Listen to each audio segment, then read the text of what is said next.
জীবজগতের হাজার হাজার প্রজাতির প্রতি মানুষের কৌতূহলের সীমা নেই। কেমন করে বেঁচে থাকে এসব প্রাণী, তাদের জীবনযাপন কিংবা জীববৈচিত্র্য রায়, তাদের ভূমিকা ইত্যাদি বিচারে মানুষের কৌতূহলের ধরন থাকে ভিন্ন। জীবিত প্রাণীগুলোকে নিয়ে মানুষের আগ্রহ এবং শিক্ষার পাশাপাশি বিলুপ্ত প্রাণী সম্পর্কে জানার চেষ্টাও আছে মানুষের মধ্যে, বিশেষ করে বিজ্ঞানী ও বিজ্ঞান শিক্ষার্থীদের। সেরকম একটি প্রাণী হল ডাইনোসর। পৃথিবীতে মানুষের জন্মের বহুকাল আগে বিলুপ্ত এই অতিকায় প্রাণীদের সম্পর্কে বলা যায় মানুষের আগ্রহ এখনও তুমুল। ডাইনোসর শব্দের অর্থ ভয়ঙ্কর টিকটিকি। সরীসৃপ শ্রেণীর এই ভয়ঙ্কর প্রাণী পৃথিবীতে বাস করত মোটামুটি ২৪ কোটি বছর থেকে ৬.৫ কোটি বছর আগে। প্রকৃত অর্থে জুরাসিক পিরিয়ডই ছিল ডাইনোসরদের রাজত্বকালে।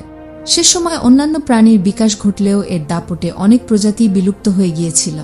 ১৮৪১ সালে প্রাপ্ত ডাইনোসরের বেশ কিছু ফসিল জীবাশ্ম নামকরণের সময় স্যার রিচার্ড ওয়েন এই নামকরণ করেছিলেন। ধারণা করা হয় একসময় উত্তর মেরু ছাড়া সমগ্র পৃথিবীতেই ডাইনোসরের রাজত্ব ছিল। জলে, স্থলে, আকাশে বিভিন্ন ধরনের ডাইনোসরের অবাধ বিচরণ ছিল। আজকের পৃথিবীতে যেমন মানুষের রাজত্ব, তেমনি একসময় পৃথিবী ছিল ডাইনোসরদের পৃথিবী। বিজ্ঞানীদের বিভিন্ন গবেষণা থেকে জানা যায় অধিকাংশ ডাইনোসরের ৪টি পা ছিল। কেউ কেউ ৪ পায়ে হাঁটত, আবার কেউ ২ পায়ে, আর সামনের পা দুটো হাতের মতো ব্যবহার করত।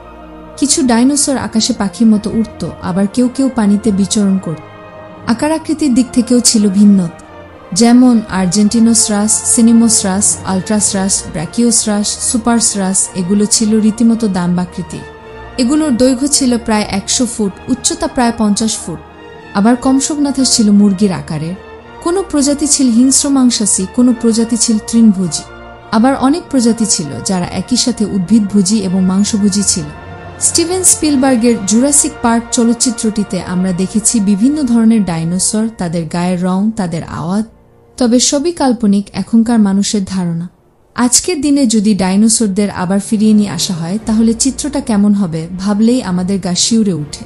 কিন্তু একসময় পৃথিবী দাপিয়ে বেড়ানো এই ভয়ঙ্কর প্রাণীটা কেন আজ বিলুপ্ত? বিজ্ঞানীদের গবেষণায় এর বেশ কিছু কারণ জানা গেছে। আসুন এমন 11টি কারণ সম্পর্কে জেনে নিই। তো বন্ধুরা, ভিডিও শুরু করার আগে আপনাদের কাছে আমার একটাই অনুরোধ, আমাদের চ্যানেল এই নতুন হয়ে থাকলে চ্যানেলটি অবশ্যই সাবস্ক্রাইব করবেন আর পাশে থাকা বেল আইকনটি প্রেস করবেন। ১ নম্বর কারণ হচ্ছে খাদ্য হিসেবে ডাইনোসরের বিলুপ্তি। একসময় সব মাংসাশী ডাইনোসর সব উদ্ভিদভোজী ডাইনোসরদের খেয়ে ফেলে। পরে খাদ্যের অভাবে মাংসাশী ডাইনোসরদেরও বিলুপ্তি হয়। ২ নম্বর কারণ হচ্ছে উল্কাপাত। একসময় মার্কিন বিজ্ঞানীরা যুক্তরাষ্ট্রের আরিজোনায় ফাক্সটাকে একটি বিশাল গর্ত আবিষ্কার করেন এবং যেখানে উল্কাখণ্ডের সন্ধান পান। ধারণা করা হয় এই উল্কাখণ্ড পৃথিবীতে আছড়ে পড়ার ফলে সমগ্র পৃথিবী ধুলা এবং জলীয় মেঘে ঢেকে গিয়েছিল। এর ফলে সূর্যকিরণ পৃথিবীতে পেছাত না। এতে অনেক সবুজ উদ্ভিদের বিলুপ্তি ঘটে, আর খাদ্যের অভাবে উদ্ভিদভোজী ডাইনোসরগুলোরও মৃত্যু হয়। ৩ নম্বর কারণ হচ্ছে তাপমাত্রার পরিবর্তন। জীবজগতে সরীসৃপ প্রাণীদের তাপমাত্রার সাথে অভিযোজন করার মতো সবচেয়ে কম, যার প্রভাব পড়েছিল ডাইনোসরদের ওপরেও। মহাদেশগুলোতে বিচিত্র তাপমাত্রাগত পার্থক্যের কারণে ডাইনোসরগুলো বিলুপ্ত হয়ে গিয়েছিল। ছোট প্রজাতির সরীসৃপরা পাহাড় পর্বতের গুহায় আশ্রয় নিতে পারলেও বিশালদেহী ডাইনোসরগুলো ছিল অসহায়। ৪ নম্বর কারণ হচ্ছে খাদ্যাভাব। মহাদেশগুলো যখন বিচ্ছিন্ন হচ্ছিল তখন তাপমাত্রা, বায়ুপ্রবাহ, বৃষ্টিপাতের আধিক্য বা অনাবৃষ্টি, তুষারপাত ইত্যাদির বিচারে পরিবেশ পাল্টে যাচ্ছিল। ফলে প্রাণীজগতের বিভিন্ন প্রজাতি যেমন লোপ পাচ্ছিল, তেমনি বহু প্রজাতির উদ্ভিদও বিলুপ্ত হয়ে গিয়েছিল। এর ফলে উদ্ভিদভোজী প্রাণীদের খাদ্যাভাব দেখা দিয়েছিল প্রবলভাবে। বিশেষ করে উদ্ভিদভোজী ডাইনোসরগুলো এর শিকার হয়েছিল প্রথম। তাপমাত্রাগত পরিবর্তনে এরা কাহিল হয়ে পড়েছিল, সেই সাথে পর্যাপ্ত খাদ্য না পাওয়ার কারণে এদের বিলুপ্তি ঘটেছিল।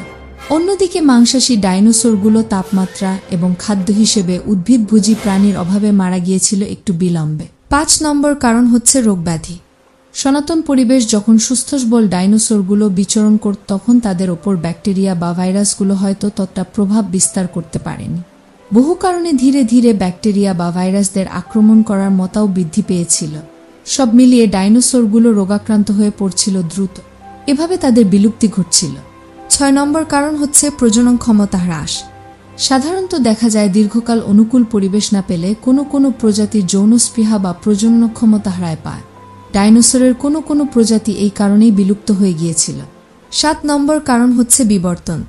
প্রতিকূল পরিবেশকে জয় করে যেসব ডাইনোসর টিকে যেতে সক্ষম হয়েছিল, ধারণা করা যায় দেহগত বিবর্তনের ধারায় তারা অন্য জাতীয় প্রাণীতে পরিণত হয়ে গিয়েছিল। 8 নম্বর হচ্ছে বিষাক্ত গাছ।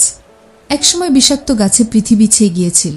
উদ্ভিদভোজী ডাইনোসরগুলো এসব গাছ খেয়ে মৃত্যুবরণ করার পর মাংসাশী ডাইনোসরগুলোও খাদ্যভাবে বিলুপ্ত হয়ে যায়। বিষাক্ত গাছ ধারণার বিরুদ্ধে যুক্তি। এই যুক্তিটি গ্রহণযোগ্য নয়, এই জন্য যে পৃথিবীর সব গাছ বিষাক্ত হয়ে গিয়েছিল এমন হওয়াটা স্বাভাবিক নয়। 9 নম্বর হচ্ছে স্থূল শরীর। উদ্ভিদভোজীরা অত্যধিক খাবার খেয়ে খেয়ে এত মোটা হয়ে গিয়েছিল যে এরা একসময় চলাফেরা করতে অম হয়ে মাংসাশী ডাইনোসরদের সহজ শিকারে পরিণত হয়েছিল। 10 নম্বর হচ্ছে তুষার যুগের আবির্ভাব। পৃথিবীতে অকস্মাৎ তুষার যুগের আবির্ভাব ঘটায় সব ডাইনোসর ঠান্ডায় জমে মৃত্যুবরণ করে। 11 নম্বর হচ্ছে ক্রোম অগ্নুৎপাত। পৃথিবী জুড়ে আগ্নেয়গিরিগুলো ধারাবাহিকভাবে অবিরত বিষাক্ত গ্যাস ও লাভা নিপে করতে থাকে, ফলে ডাইনোসরগুলোর বিলুপ্তি হয়। তো বন্ধুরা, ভিডিওগুলো আপনাদের কেমন লাগলো অবশ্যই কমেন্ট করে জানাবেন, আর আমাদের চ্যানেলটি সাবস্ক্রাইব করতে ভুলবেন না। সঙ্গে থাকুন, পাশে থাকুন।